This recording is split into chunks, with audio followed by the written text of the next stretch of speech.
आप देख रहे हैं नवभारत टाइम्स और मैं हूं आकाश। हमारे साथ हैं राकेश महाराज जी, और जो बिहार के बाद यूपी में महासंग्राम छिड़ा हुआ है रामचरितमानस पर, उस पर हम बात करते हैं कि आखिर ये विवाद क्यों। नमस्कार, नवभारत टाइम्स में आपका स्वागत है।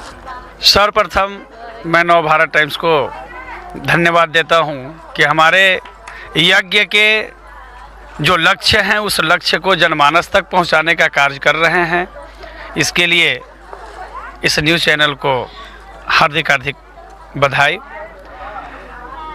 आज सबसे पहली बात यह है कि आए दिन सनातन पर ही क्यों सवाल उठ रहे हैं, जबकि सबसे बड़ा अगर विश्व स्तर पर देखा जाए तो सभी सनातन ही मानने वाले लोग नहीं हैं।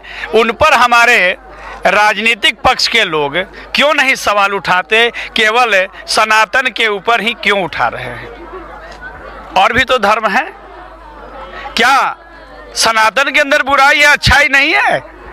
कौन ऐसा धर्म है जिसमें पहाड़ों को पूजा किया जाता है? कौन ऐसा धर्म है जिसमें वृक्षों की पूजा होती है? कौन ऐसा धर्म है जिसमें नदियों की पूजा की जाती है, जो हमारी संरक्षण करती है और हमारे जीवन यापन करने में सुलभता उत्पन्न करती है? हमारे यहाँ सनातन में तो एक से एक मिलन की त्यौहार बनाया गया है, जैसे होली का त्यौहार। सभी आपस में दुश्मनी को भूल करके एक दूसरे को अबीर लगाकर गला लगाते हैं। उसकी अच्छाई को भी देखे, केवल बुराई को ही ना देखे। समाजवादी पार्टी के बयान पर संग्राम मचा हुआ है, क्या कहेंगे? समाजवादी पार्टी के जो बयान, ये संग्राम करने वाले नेता है, उनसे मेरा आग्रह यह रहेगा कि एक श्लोक के ऊपर, एक दोहा के ऊपर कि ढोल गंवार शूद्र पशु नारी, ये सब ताड़न के अधिकारी। लेकिन इसके अर्थ को समझा जाए, जब अर्थ के ऊपर जाएंगे तो ताड़न का मतलब मारना ही नहीं होता है। अशूद्र का मतलब तुलसीदास ने किसी भी जाति से नहीं जोड़ा है। शूद्र स्वभाव से, विचार से शूद्र होता है, विप्र स्वभाव से, विचार से होता है। इसी के लिए उन्होंने यह श्लोक को दिया है कि ये सबको निगरानी करते रहने की जरूरत है। अगर शूद्र प्रवृत्ति वाला अगर मेरा बेटा ही हो गया, अगर उसके ऊपर निगरानी नहीं करेंगे तो मेरा कुल खानदान नाश हो जाएगा। इसलिए इसको किसी जातिगत मुद्दा न लेकर के इसके ज्ञान पर ही यह अलग अलग किया गया है। यूपी में विकास के खिलाफ मानस वाली साजिश तो नहीं? हाँ, कहीं न कहीं यह स्थिति तो नज़र आ रही है कि सभी जनता को इसमें गुमराह कर करके, और जो यूपी का विकास हो रहा है, जगह जगह अयोध्या का विकास हो रहा है, तो कभी काशी का विकास हो रहा है, बनारस का विकास हो रहा है। तो अगर किसी तरह का अड़चन इसमें डाला जाए तो हमारी कुछ राजनीतिक पहलू बन सकती है।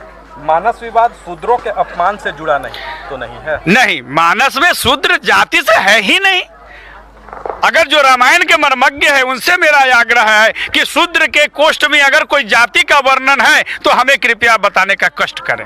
कुछ लोग कह रहे हैं कि वो 3-4 चौपाई जो है उसे बदलने की मांग की जा रही है। चौपाई बदलने से पहले उसके सार तत्व, उसके रहस्य, उसकी जान के उनको उसे श्लोक के अर्थ को जानिए, उसके बाद उस पर उंगली उठाइए।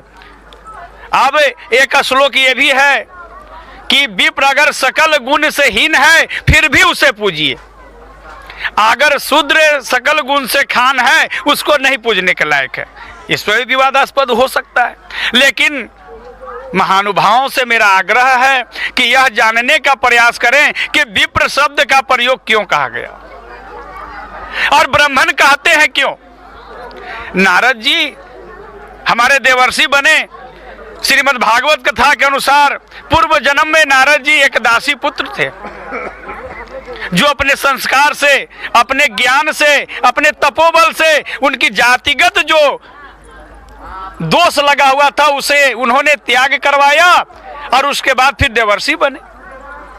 इतिहास उठाकर देखा जाए, शूद्र को किसी जाति से नहीं तौलिए।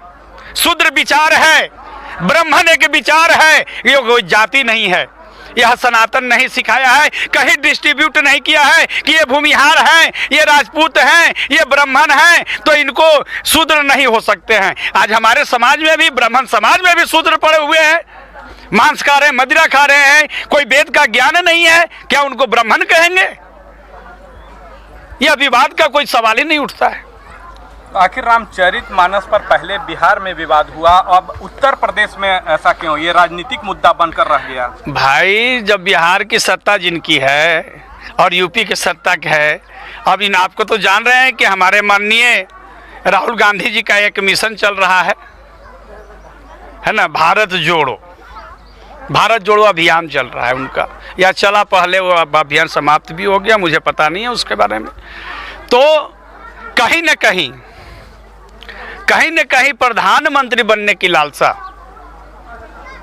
का स्पष्टीकरण इससे साफ होता है।